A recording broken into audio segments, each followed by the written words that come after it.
Did you know that some aftermarket intakes claim to boost your horsepower by up to 15%? Sounds like a no-brainer upgrade, right? Well, not so fast. What if I told you that slapping one on your engine might actually hurt your performance, or even make your car illegal to drive in some states? In this video, we're not just installing an intake, we're exposing the myths, the hype, and the real gains. Because what you don't know about aftermarket intakes could cost you power, money, and maybe even your warranty. Stick around, because the deeper we go, the more shocking it gets.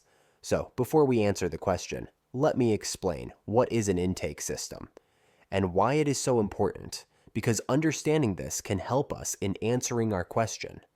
Let's get in. What is an intake system? Think of it as your engine's breathing system. Just like we need clean, oxygen-rich air to function at our best, your engine needs a steady gulp of fresh air to create combustion and make power. The intake is where that magic starts. Air enters through the front of your vehicle, gets funneled through a series of pipes, sometimes even a silencer box, and then flows through a filter before reaching the engine. Sounds simple, but here's the kicker. Not all air is created equal. The colder and denser the air, the more oxygen it carries. And more oxygen means more boom in each combustion cycle. Yep, that's more power. But if your intake is choking your engine with hot air from the engine bay, or it's overly restrictive with tight bends and cheap filters, you're literally leaving horsepower on the table. And trust me, your car feels it. The stock intake systems are designed for comfort and emissions, not for performance. They muffle sound, minimize airflow, and sometimes sit dangerously close to heat sources like the exhaust manifold. So yes, you might be suffocating your engine without even realizing it. But before you run out and grab that shiny new intake you've been eyeing on Instagram, hold up, because not everything that glitters gives you gains. In fact, some aftermarket intakes can actually hurt your engine's performance or reliability. Yeah, for real. So keep watching, because up next, we're diving into the disadvantages of aftermarket intakes. And trust me, they're not what the marketing guys want you to hear. Now let's talk about the advantages and disadvantages of it. First, discuss the advantages, and after will be the disadvantages that can ruin your ride. Number 1. More horsepower and better engine. Sound. Yep, upgrading your intake can actually give your engine a bit of a gym membership. By allowing smoother, less restricted airflow, your engine doesn't have to fight just to breathe. It gulps in more oxygen, mixes it with fuel, and boom, more power. We're not talking race car levels here, but an extra 5 to 15 horsepower on the right setup can absolutely make a difference. But here's the real guilty pleasure: the sound. The stock intake system is basically your engine with a pillow over its mouth. Silent, controlled, boring. But throw on an aftermarket intake. Suddenly, every time you step on the gas, it's like your car just cleared its throat and decided to growl. You get that sweet, aggressive whoosh and suction sound that makes every tunnel drive a mini concert. And let's be honest, your car might not be the fastest on the block, but if it sounds fast, that's a win in most parking lots. Number 2, improved throttle. Response. Trust me, your right foot is going to feel it. You know that slight lag when you tap the gas and your car acts like it's thinking about it first? That hesitation is often thanks to airflow restrictions in the stock intake. But once you install an aftermarket system, the airflow becomes smoother and quicker, meaning your engine gets air faster and reacts faster. It's like the difference between yelling through a straw and yelling through a megaphone. That sharper throttle response can make your car feel snappier, more alive, and, honestly, just more fun to drive. Especially in manual cars or lightweight builds, it turns every green light into a chance to grin. And while it won't launch you into hyperspace, it will make your daily drive feel less like a commute and more like a session on a track. But here's the twist.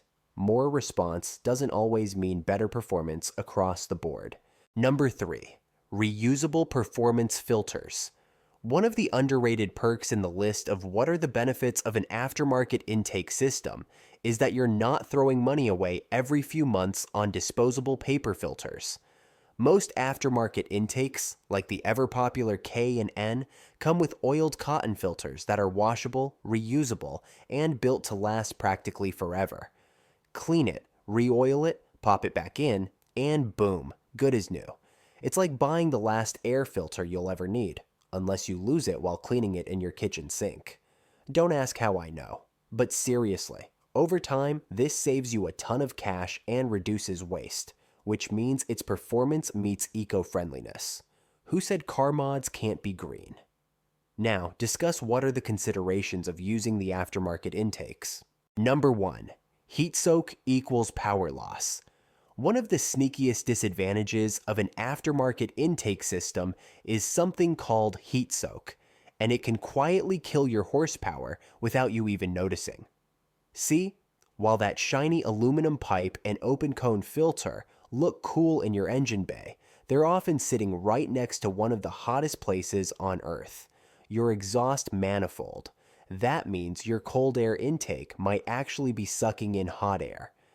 Hot air equals less oxygen. Less oxygen equals less combustion. Less combustion? Yep, less power. Ironically, in the quest for performance, some folks are literally feeding their engine a steady diet of warm disappointment. And that heat soak usually shows up when you need power the most, like in traffic or after a hard pull. Your intake gets heat soaked and suddenly your engine's wheezing like it's got a chest cold. Number 2. Possible CEL, check engine light. Yep, nothing kills the vibe faster than a glowing orange light on your dash, right after you proudly install your new intake. You go from "I'm a tuner now" to "why is my car panicking?" real quick. Here's why it happens. Many modern engines rely heavily on sensors like the mass airflow, MAF, to calculate how much air is coming in so they can adjust fuel levels precisely. But when you install an aftermarket intake, especially one that doesn't play nice with your car's sensor placement or airflow dynamics, it can throw off those readings. The engine gets confused, it starts yelling, and boom, CEL. Worse, sometimes it's not just a light. You might experience rough idling, poor fuel economy, or even limp mode, all from what seemed like a simple bolt-on mod. Number 3. Smog and emissions problems. Yep, that sleek new intake might sound incredible and look like pure performance, but in the eyes of the emissions inspector, it's basically illegal bling. See, in places like California, or really anywhere with strict emissions testing, if your intake isn't CARB certified, you could fail your smog test on the spot.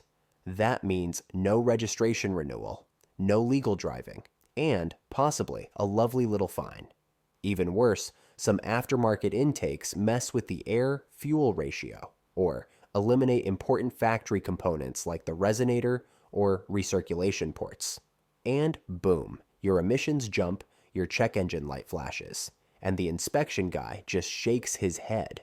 And get this, you can pass a visual inspection and still fail the emissions readout because the sensors picked up something off.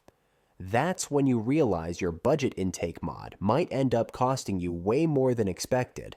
So now you have the basic understanding, and let's be real, is an aftermarket intake actually worth it? Well, if you're chasing huge performance gains on a completely stock engine, you might end up a little disappointed. But if you're in it for a small power bump, sharper throttle response, and that addictive growl every time you hit the gas, then yeah, it's totally worth it for the experience alone. Just make sure you pick the right type, avoid the common pitfalls, and keep your local emissions laws in mind, because the last thing you want is a car that sounds fast, but fails the smog test.